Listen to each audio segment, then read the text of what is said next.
Yesterday courier private limited. Domestic international cargo உங்கள் இல்லம் தேடி வந்து கொரியர் புக்கிங் டெலிவரி செய்து தரப்படும். வணக்கம்.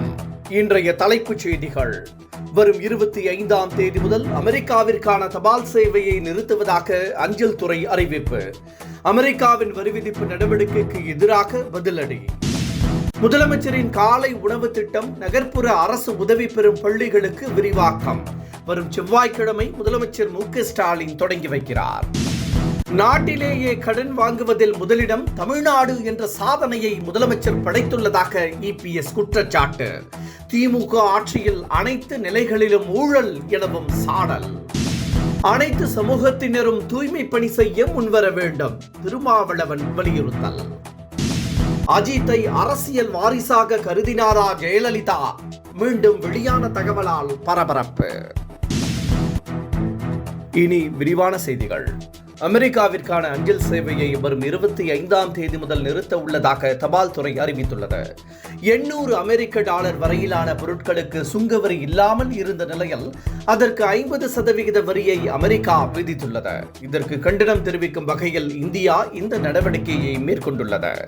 இந்தியாவின் இறக்குமதி பொருட்களுக்கு ட்ரம்ப் கடுமையாக வரி விதித்துள்ள நிலையில் இந்தியா அதற்கு தக்க பதிலடி கொடுத்து வருகிறது. முதலமைச்சரின் காலை உணவு திட்டம் வரும் 26ஆம் தேதி முதல் நகர்ப்புற அரசு உதவி பெறும் பள்ளிகளுக்கு விரிவாக்கம் செய்யப்பட உள்ளது. தற்போது வரை இந்த திட்டத்தில் சுமார் 17 லட்சம் மாணவர்கள் பயனடைந்து வருகின்றனர்.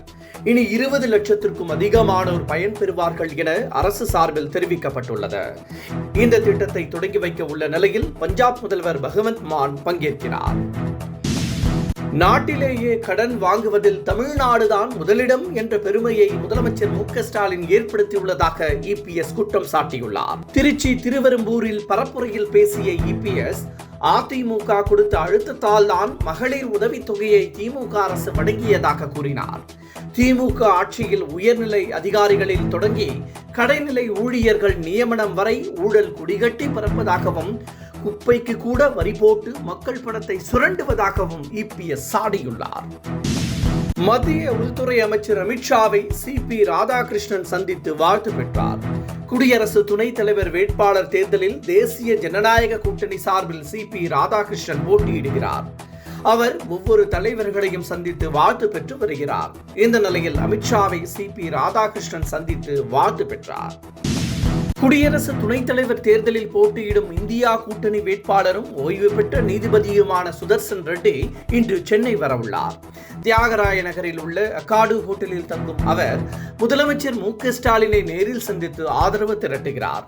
இந்தியா கூட்டணி கட்சி தலைவர்களையும் அவர் சந்திக்க உள்ளார். தூய்மை பணியின் போது உயிரிழந்த வரலட்சுமியின் குடும்பத்திற்கு $1 கோடி நிதி வழங்க வேண்டும் என சீமான் கோரிக்கை விடுத்துள்ளார். இது தொடர்பாக சீமான் வெளியிட்டுள்ள அறிக்கையில், மனித கழிவை மனிதனே அள்ளும் அவல நிலை தற்போதும் தொடர்வதாகவும் குற்றம் சாட்டினார். அந்த தொழிலில் ஆதி குடிமக்களே ஈடுபடுத்தப்படுவது வெட்கக்கேடானது இல்லையா? இதுதான் குருகுலத்திற்கு எதிரான திமுக அரசின் முற்போக்கு செயல்பாடா என்றும் சீமான் கேள்வி எழுப்பியுள்ளார். நெல்லையில் நடைபெற்ற பூத் கமிட்டி பொறுப்பாளர்கள் மாநாட்டில் பங்கேற்ற மத்திய உள்துறை அமைச்சர் அமித்ஷா அங்கு நடந்த செயல்பாடுகளை பார்த்து கடும் அதிருப்தியில் ஆழ்ந்துள்ளதாக தகவல் வெளியாகியுள்ளது. இந்த மாநாட்டில் 1.5 லட்சம் பேர் கலந்து கொள்வார்கள் என அமித்ஷாவிடம் தெரிவிக்கப்பட்டதாம். ஆனால் அதில் பாதி பேர் கூட கலந்து கொள்ளவில்லை என்றும், அமித்ஷா பேச தொடங்கியதும் இருக்கைகள் காலியாக இருந்ததை கண்டு அவர் அதிர்ச்சி அடைந்ததாகவும் தகவல் வெளியாகியுள்ளது.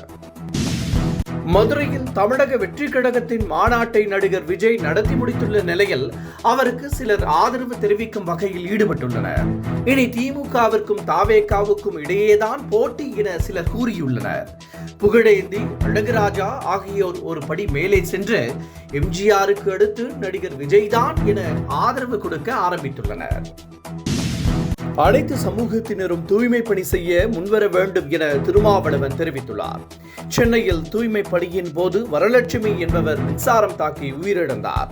அவரது உடலுக்கு திருமாவளவன் நேரில் அஞ்சலி செலுத்தினார். பின்னர் பேசிய அவர், வரலட்சுமியின் குழந்தைகளின் கல்வி செலவை அரசு ஏற்க வேண்டும் என கூறினார். சென்னையில் மின்சார கேபிள்களை பூமிக்கு அடியில் புதைக்க வேண்டும் என்றும் அவர் வலியுறுத்தினார். ஜெயலலிதாவின் அரசியல் ஆலோசகராக இருந்த ஒருவரான நரசிம்மா கூறியிருப்பது தற்போது பரபரப்பை ஏற்படுத்தியுள்ளது. அஜித் தனது அரசியல் வாரிசாக வர வேண்டும் என ஜெயலலிதா விரும்பியதாகவும், ஆனால் அஜித் அதை விரும்பவில்லை என்றும் அவர் குறிப்பிட்டுள்ளார். ஏற்கனவே இந்த தகவல் வெளியாகி பரபரப்பை ஏற்படுத்தி இருந்த நிலையில் மீண்டும் நரசிம்மா இதையே கூறியிருப்பது விவாத பொருளாகியுள்ளது. இத்துடன் இந்த செய்திகள் நிறைவடைகின்றன. மீண்டும் பிற்பகல் 1 மணிக்கு சந்திக்கலாம்.